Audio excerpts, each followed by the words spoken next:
heterogeneous in our opinion. If we do not renew our partnerships with the rest of the world, Europe will not be relevant. We can make it if we are together as Europeans. And looking ahead to what is next.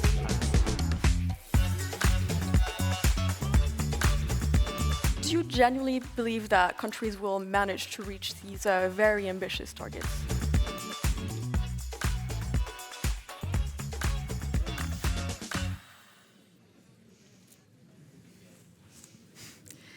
Good morning and welcome to this panel. My name is Federica Di Sario. I'm a climate reporter here at Politico, and I'm very happy to be moderating today's panel, which is entitled Green Gold Rush, Screening Europe's Clean Tech Investment Needs.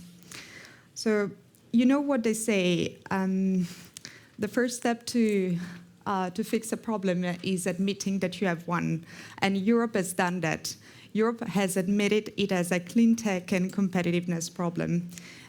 It has done so 2 years ago already, when in 2022, the US passed the Inflation Reduction Act, and it became suddenly very clear that Europe risked falling behind in front of its international rivals and allies, so the US, but also China, also Canada and Korea and some others, because they were all subsidizing their clean tech industry. So to reverse the trend and to strengthen its industrial base, the EU has tried to propose several legislation. We know we have been together as well to discuss the Net Zero Industry Act a few months ago. And now we are all awaiting a whole new package, the Clean Industrial Deal, and we'll be talking about that today. But as we speak, things look a bit grim here in Europe.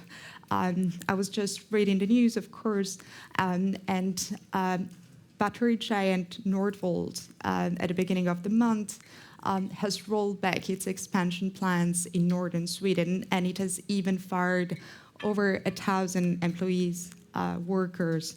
And 2 weeks ago, Swiss solar panel manufacturer Meyer Burger also had to cut its workforce by 20%. And it even said that its long-term survival is in question. So I would like to have this urgency in mind while we speak about the clean tech investments today. And we're very lucky because we have a very good panel, the perfect people to discuss about what we need to do to make Europe's clean tech industry thrive and to sort of restore the tech leadership that we have lost in the past years. But first, please let me remind you to comment on the panel on X on other social media, and the hashtag will be Politico Competitive Week. And now it's time to present our stellar lineup. So I would like to start with Alexandre Pacaud. Alexandre, welcome. You're the Director of Innovation for Low Carbon and Resilient Economy at DG Klima at EU Commission. We're also joined by Joanna Lehne. She's the Associate Director for Clean Economy at climate think tank E3G. Hi, Joanna. And finally, we also have Thomas Pellerin-Carlin. He's a member of the European Parliament representing the S&D group, and he's a member of the ITRE committee. Hi, Thomas. Alexandre, of course, we start with you because the Commission always has a special position in our panels because you are really the institution that we expect to receive some answers from. And so maybe you could just set the stage for us and tell us, because we've met before to discuss the Net Zero Industry Act. So, and as I said in my introduction, the situation is really going very well. So what do you make of the current situation? You know, we are in between two mandates, in between two legislation. What do you think will be the interplay between the Net Zero Industry Act and the Clean Industrial Deal? Yeah, thank you very much for inviting me and having me on stage. I like a lot the title of this session, by the way. Green Gold Rush. I think indeed we're really into that. We have to see indeed that there is a very strong global competition on these technologies, but I think we should not shy away from also our strong assets at European level. I think the fact that we have a strong, predictable regulatory framework with the Fit for 55, with the carbon price, where it really brings this predictability that business is really asking for, is a real asset. Also, I think we see that also in the Draghi report, that research, innovation is strong in Europe as well. At the same time, we should not shy away from what are the difficulties. And there, it's really about bringing from innovation to the market, to really the scale up. And the fact that decarbonization is part of growth, is really also a very important element of the Draghi report. So these two elements, decarbonization, competitiveness, really go hand in hand. And it needs to be with all the right policies in place. So regulation, but also support for this new financing. So the challenging is big for also the energy-intensive industries to have a business case for their big investment projects. Also for clean tech, because we need this clean tech in Europe for our decarbonization agenda. But we also need to make sure that this happens also in Europe, that manufacturing is taking place in Europe. And this is all the work that ENZIA is doing. At the same time, we also see some positive signs. Some you refer to difficult ones. But we see in the Innovation Fund, that is the fund that supports this step from innovation to market, we see a number of projects that are ready. So the pipeline is there. The pipeline is there. So it is really about how can we scale up, how can we de-risk these projects. And a lot of the Clean Industrial Deal will be about, yes, how do you bring these technologies to the market, how you de-risk, how you support financing. And here, of course, public support will be necessary. We see in many of these projects that without funding, without public funding, there is no business case yet. So it is really a lot about bringing this business case. We have now some experience with the Innovation Fund, with other funds. I'm sure we will talk about what we can do. We can do more. But the Clean Industrial Deal will be a lot about that, together with, of course, de-risking and also access to permits, access to raw material, access to skills. So I think the whole ecosystem needs to be looked at. But I think the issue of the financing will be very important. Okay, perfect. And transitioning to you, Joanna, I would also continue to set the stage a little bit. And so you are the voice of the think tank here. You're not immediately involved in the policy making, so but you have very clear ideas on what this clean industrial deal should look like. Could you tell us a little bit of what are the key ingredients to make it work? Yeah, definitely. And also, thank you for having me. It's great to be here. I would say maybe to start from what we need, maybe also quickly looking back at what has come to pass in terms of EU industrial policy in the last few years. Again, from the think tank space, we've all been following EU industrial policy for a number of years. And what we've seen is the Commission come forward with a new industrial strategy sort of every 2 years on average for the last 10 years. And these have largely been stock-taking exercises. These are documents that have often not had the kind of means and ends, and frankly, most importantly, the political backing from member states to actually do something more substantial. I think we're in a really interesting moment now where, as a result of the US Inflation Reduction Act, the war in Ukraine, the broader kind of context in terms of competitiveness, the whole diagnosis we've got from the Draghi report, we have a fragile but a growing coalition that might unlock some of the politics around really creating a chance for an EU industrial policy. And so this clean industrial deal is really welcome in that context. And as Alexandre said, sort of the focus on green within that and sort of making this an intent on the green transition is really crucial from our perspective. I think the fundamental aspects within this that are going to be unlocked as Alexandre noted, I think funding obviously is going to be a central question. It's one of the most challenging ones from a political perspective, but I'd say there are three aspects there to look at. First, is there going to be a step change in EU common financing, which we know is going to be really challenging and a big part of the MFF debate? Second, is there going to be change in how we think about member state financial resources and state aid? So what's going to replace the temporary crisis state aid framework after the end of 2025? And that's probably a space where there's more potential to really shape something European, but still give member states space to kind of invest and create their own industrial policy. And the third piece, of course, is the private sector and this question of de-risking and how much we can bring the private sector into this. But I'd say beyond funding, because it is the most challenging, and of course, industrial policy lives or dies by the financing question, I do think we don't pay enough attention to the fact that there's a whole suite of other regulatory industrial policy tools that the EU can draw on. And here, the really fundamental piece is lead market creation. And we hear this from all corners right now. So even though we've got this bigger discourse on deregulation, you also see so many businesses calling for lead market creation for green products and services. So having standards for what is a green product, having that dictate a share of the market, having public and private procurement also ensure that there is a demand signal and a sign for producers that their more expensive product, the green premium, that is going to be covered because there is demand in that space. And I think this has been a missing part of the European Green Deal toolbox, and it's really great to see that this could be a really fundamental part of the Clean Industrial Deal, and in particular around the kind of public procurement directive revision, we think there's a real potential there. Mm-hmm. Thank you.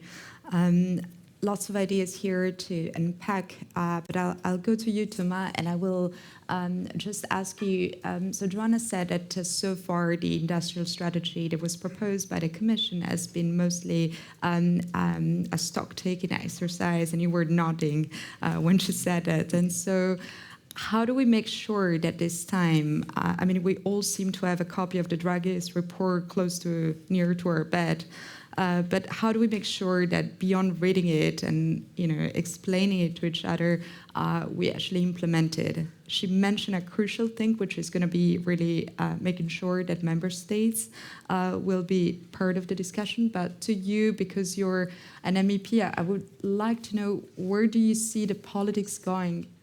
What are the main divisions that you already can see within the political families? So maybe before discussing the treatment that Europe should hopefully get, we can spend a bit more time on the diagnosis. Where were we 5 years ago? We were in a different political situation where there was no possible coalition between the EPP and the far right. Now there is, and there was one during the resolution on Venezuela that happened during the last plenary in Strasbourg. 5 years ago, and so that was the politics of it, but also 5 years ago, the analysis, the mainstream view was we should do quite a few things for the Green Deal, but maybe let's not do too much. Because if we go too far, if we go too green, it's going to hurt the economy. That was kind of the dominant rationale 5 years ago. What is surprising is that it's still the dominant rationale. Still, you will see people, even in the way they speak, that they would say that there is some kind of trade-off between the economy and the green transformation. And what really strikes me is actually, even with the Green Deal, we did too little. And for that, we just need to monitor, for instance, one metric, which is the investment in clean tech manufacturing. That is happening in Europe, in China, and in the USA.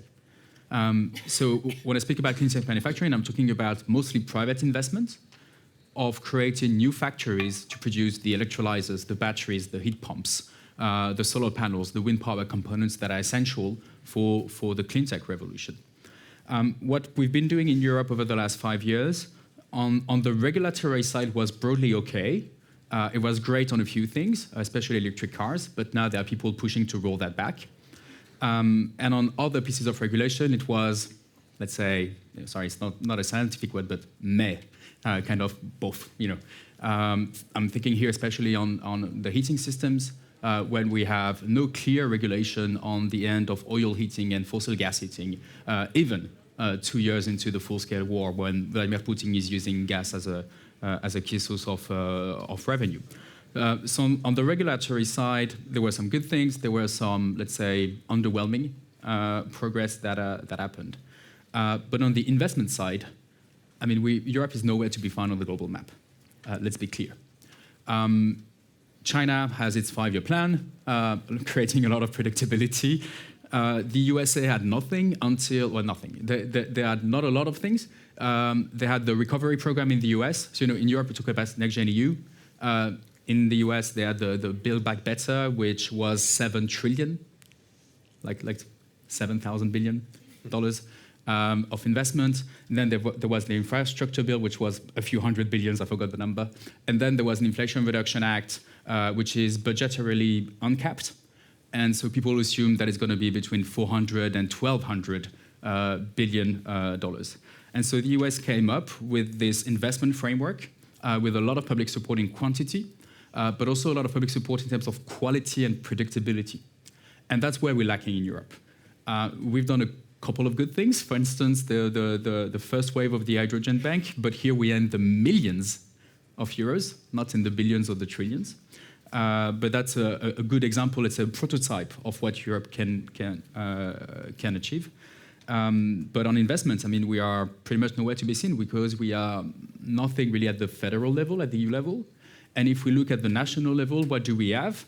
I mean, we have a few countries that do stuff right. For instance, Ireland is a good example, but Ireland is a rather small market. If you look at what has been happening in France and Germany, you have short-sighted budgetary decisions that make big promises and sometimes spending plan that is then later cut because of reasons that are understandable and that are linked to budgetary constraints. So what I think we need to do now, moving forward, playing on our strength. So we need to preserve the kind of the regulatory acquis, if you want, that was built with the Green Deal. And let's be clear, there are people, even in some of the von der Leyen lines, mission letters, that want to roll back some of it. And at S&D, we'll obviously protect the entirety of the Green Deal regulatory framework. We also need to complete it in some sectors. I'm thinking especially of electricity grids, where too little was done, but there is as many things you can do in a given mandate. And then we should really, plug the gap. Make sure that the main weakness of the EU, which is the lack of EU-level long-term investment support, we really need to confront it. And so, to me, we need to have a clean tech investment plan that needs to be a central piece of the clean industrial deal, because otherwise we're going to have that meeting again in 2 years, and Joanna will be able to say, well, every 2 years the Commission does an India strategy. It's a stock take, and I'll be nodding again, and that's why I don't want to. And to me, that's really the critical missing piece. An EU-level clean tech investment plan that could be the game changer to make sure that we have the framework to compete. Otherwise, we're going to lose the clean tech revolution, just like we lost the digital revolution because the people 20 years ago did not do their work. And I don't want to live in a world where, the digital revolution, that ship has sailed. But if we live in a world where the US and China are leading in both the digital and the clean tech, and Europe is nowhere to be found on both of those revolutions, then I'm very worried about the prosperity of our continent. Yeah. Alexandre. No, I'm very much with you, Thomas. I think we need to be stronger in terms of investments, and there we can build on a positive example, for instance, of the hydrogen bank. I think to have a system where national approaches are taken is suboptimal. It is a race for subsidies. It is not really using the whole potential of the internal market. And we have demonstrated with the hydrogen bank, with this first auction we did last year, that we can be really cost effective. We were expecting to provide subsidies for green hydrogen between 4 to 5 euros per kilogram. At the end, because we organized this competition at European level, we are subsidizing by about 0.5 euros per kilogram. So there is a huge benefit of having this organized at European level. And when I think you were also talking about, I think it's you, about how to bring also the member state into that. Here also the hydrogen bank is a good example where we have designed what we call an auction as a service. Yeah. So we provide the member states the possibility to pool their resources. So we organize it, we orchestrate at European level. We have all the benefits of a single market, but we still allow member states to come in and to support projects within their territory. And we want to do that more because member states are very keen. they are also interested in the facilitation in terms of state aids, because we design something at European level, so we have this competition. Is there a clear view already within the Commission of the key net zero technologies that you want to expand it to?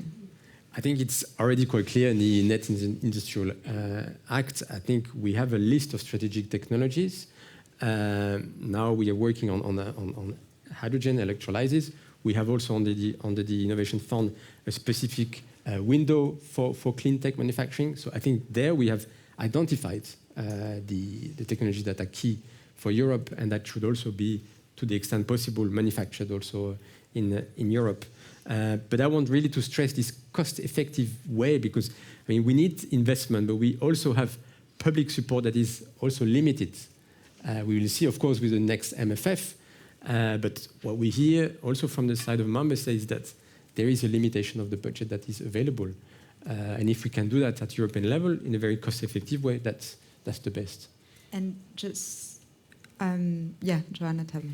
Oh, sorry, I just wanted to come into this point on choice of sectors, because you mentioned the sort of list within the NZIA in terms of strategic technology sectors, and I just think it's a really fundamental point going forward around this question of EU industrial policy and kind of coordination is how Europe chooses sectors and where we decide to go deep. And it's a really strong aspect of the Draghi report that he's making this distinction between different sectors on different criteria. So where are jobs essential? Where do we have a competitive advantage? Where can we actually lead? Where can we not lead? And how do we think about that ultimately? And so being really discriminating on ultimately a very strategic, targeted industrial and trade policy in that context. And I think this is a challenge with the NZIA in a way that we had a list of sectors that was then opened up to political debate as well, and where there are different political interests in expanding that list, and where we weren't necessarily so targeted in terms of what we wanted to do with those sectors.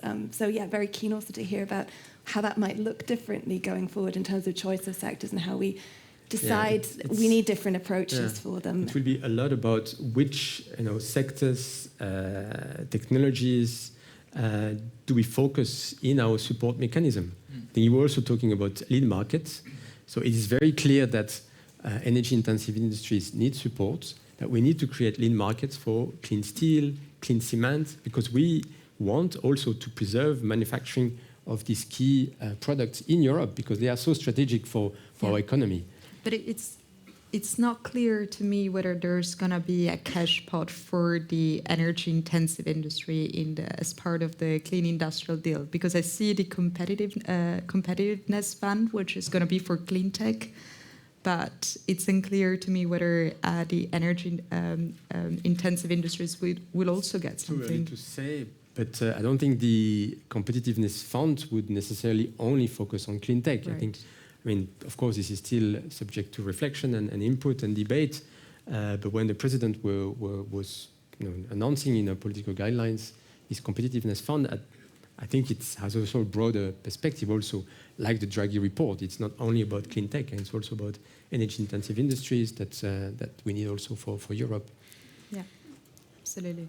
And so, Joanna, coming back to you, and I want to expand on the issue of lead markets and also all these tools that we can use that are more regulatory, and so something that the EU knows how to do, and we don't need to discuss about the money. How can we make sure that clean technologies can prosper just by means of regulations and the standards that you were mentioning?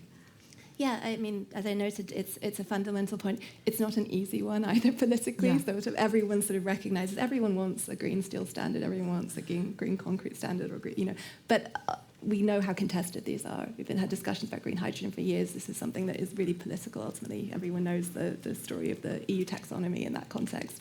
So it's not an easy one to unlock the politics of, but it's a fundamental stepping stone to actually being able to create these markets.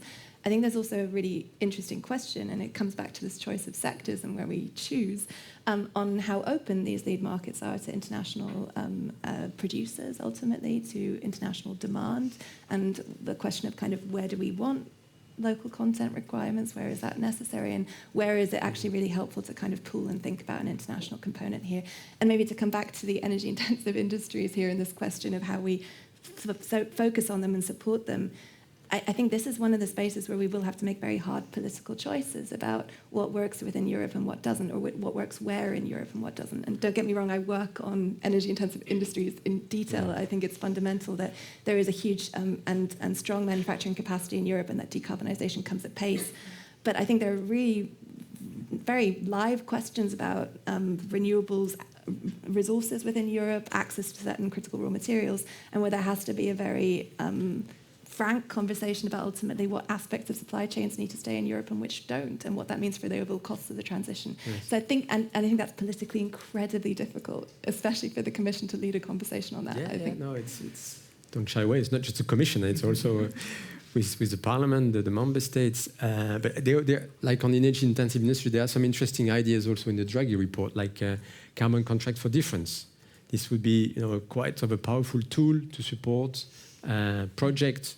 And have a business case across Europe. And on the lead markets, I think there we need to start by defining what we want to support, like we did for our FNBO. So defining what is green steel, green cement, and for that we would be very interested in working on that. We have a lot of information, for instance, from the ETS. So without necessarily looking at the whole life cycle, but really the key emissions, scope 1, scope 2, that could be a very good starting point. Okay, Thomas? Yeah. I want again to make sure that we have, let's say, a good understanding of the diagnosis. I've been an MEP for 3 months only. Lots of lobbyists banging on that door and telling me about all the problems that are happening with the European industry not being competitive enough, links to energy prices. Okay, but why is that? 10 years ago, we had, I was not part of that, but some people had to deal with Vladimir Putin, which was, you give us gas that is economically cheap, even if it's morally and geopolitically expensive, it's economically cheap, and we run our chemical industry and a lot of industries using that cheap Russian gas. That was the deal. That deal was broken by Vladimir Putin in the summer of 2021, that is before the full-scale invasion of Ukraine, because that is the moment when Vladimir Putin decided to decrease Russian gas exports to the European Union, and the moment where we started to have what was called sometimes an energy crisis, but that is a fossil gas shock. Like we had oil shock in the past, we had a gas shock for the first time in our history in 21, 22, 23. And that hurts the competitiveness of our industry. The US industry is competitive from that perspective. Why? Not because of policies, but because of geology. The US is the #1 producer of oil in the world. It is the #1 producer of fossil gas in the world. France is not Texas. We can't drill. And so as long as we look at our industry and say, oh, guys, you're going to be relying on fossil fuel again for the next decades, we are killing our industry. Just because as long as we run on fossil fuels, we will always be at a price disadvantage vis-à-vis the USA, just because of geology. And what I'm telling you now, doesn't seem to be the mainstream view. And so for me, the thing is, as long as we want our industry to rely on fossil fuels, we will be killing it. The only alternative for that is to run that industry on something else. And if you look at wind, solar, and then obviously those can be transformed into they produce electricity, we can transform electricity into hydrogen, et cetera, then finally we can have an exit strategy, because the wind and the sun is as plentiful and as free in Europe as it is in the US and in other places in the world. And so to me, we should be looking at that 20 years challenge, where even if climate change did not exist, we should still need to defossilize, quote unquote, our industry, because that's the only way where we can be again at some kind of energy price parity with our international competitors. And then the question is, what do we do about it? But here again, I hear, again, this idea of, oh, we need to choose between the economy and the green transition. And if we were Saudis, then yes. If you're in Saudi Arabia, there's a trade-off between the two. But if you are in the only continent in the world that is poor in fossil fuels, which is Europe, then there's no real trade-off. And we need to think the synergy between those. And once we can think those synergies, then we can have the political coalition from the EPP, Renew, the Greens, and the Social Democrats to say, okay, we've got that common challenge. How can we best tackle it together? And given that the scale of the challenge is, literally the survival of the European industry, then maybe people would be more open to, let's say, creative solutions that require indeed a little bit of public money to get the ball rolling, and also the lead markets. Where public procurement can play a role, but for that you also need a little bit of public funding, because the reason why people are not buying green steel today is actually partially because it's slightly more expensive, and I think it's good for the public sector to cover that kind of green premium in order to create the lead market, like we did for a bunch of technologies and new products in the past. But I think first we need to have that view that the only way for industry to be competitive is actually to free itself from fossil fuel. And that will require public-private cooperation in order to get there, because that's a big challenge for our continent. Mm-hmm. Interesting. Yeah. Okay, we are not Saudi is going to be the quote. Okay, Joanna, also, I see you want to comment. I'm also going to ask you something. You can also comment on Thomas' remarks. Just a very broad question, because I know that you have been very closely looking at the steel decarbonization pathway in particular, so you know very well the challenges of the heavy industry. And I think the steel industry is experiencing a particularly tough time right now in Europe. Obviously, they threaten with the closures, and we see some big companies like ThyssenKrupp really facing a tough situation in Germany. So how do we combine? I see that we don't have a trade-off, because we should just bet on clean energy, because we don't have cheap fossil fuels anyway in this continent. But how, if you think in the short term, how do you convince an industry to decarbonize, which is obviously an immensely expensive endeavor? If you think about the steel industry, for instance, how do you spell out the business case, Yeah, I mean, it comes down to a lot of what we've discussed already today. I think there is that question of support for the higher operational expenditure, capital expenditure that's required to shift to newer production methods. And Europe's actually really in a very strong leadership position on the types of technologies needed for clean primary steel production, HDRI. It's actually a real leadership area. But there is this big question of the kind of funding, and different member states have different fiscal capacity to support. That's definitely a piece. And then again, we come back to this point of lead markets and support for that. And I'd say ultimately this bigger picture question of, the trade policy and the international kind of partnerships policy of where are we going to get green iron imports from. We're thinking about green hydrogen imports. Green iron is a really fundamental point where you also have to think about openness. And then maybe to draw it back to the comment I wanted to make on Thomas' point, I think it also comes back to this question of taking a centralized and coordinated view of EU assets and strengths. Where do we have the renewable capacity in Europe where we can do some of these green steel productions cheaper? And how can we link supply chains in a way that's really beneficial to everyone, including industrial hubs today? And I think on that point, we might not be in a situation where we're saying drill, drill, drill, but we should be talking about grids, grids, grids, which you also talked about earlier. And just to not just talk about steel, but talk about wider industry. There are just terrifying stories at the moment. We're hearing from chemicals companies in Germany who are trying to electrify one process unit in a plant and going to their utility and asking for 400 megawatts. And the utility turns around and says, not until 2035. This is a situation where we're saying industrial electrification is the low-hanging fruit, and we can't do that. Let's make abundant, low-carbon, renewable electricity the cornerstone of industrial competitiveness. Let's have that be the focus of the Clean Industrial Deal, and you will be able to hit a whole bunch of sectors in a really impactful and powerful way. Mm-hmm. Really clear. With you, yes. Joanna. I think we have to start really with that. Massive deployment of renewable energy. This is where we can really have cheap energy that can be used for industrial decarbonization. So that's really a must. I agree fully with you, Joanna, yes. Yeah. And then, so I guess one of the big roles of the Commission in the next mandate will also be this role of orchestrating, of coordinating, for instance, the state aids, if everything needs to be done at the EU level. at EU level, then that means that the Commission needs to see his competence also somehow